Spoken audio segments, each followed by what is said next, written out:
Welcome to Not Milk Never Milk. Subscribe if you're lactose intolerant.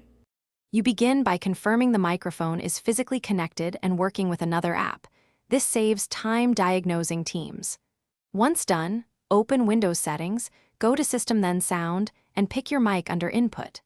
Make sure input volume sits around 70 to 90% so Teams can pick up clear levels. Lower settings hide your voice, and maxed out levels clip.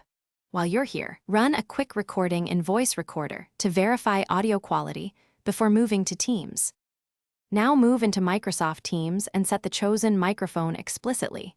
Go to Settings, Devices, and select the same input device you configured in Windows.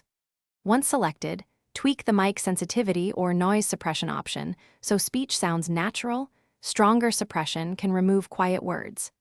Next, ensure Windows privacy settings allow microphone access for apps and for Teams specifically, and if you still have conflicts, disable exclusive mode in the sound control panel. To finish, join a Teams test call and speak normally while watching input levels and listening to playback. This confirms end-to-end functionality. If Teams still doesn't recognize the mic, sign out, close Teams completely, clear its cache, and restart the app, then reboot the machine if needed. If problems persist, swap USB ports or cables, or try the mic on another computer to isolate faulty hardware. One key troubleshooting tip: running a different conferencing app narrows whether the issue is Teams-specific or system-wide.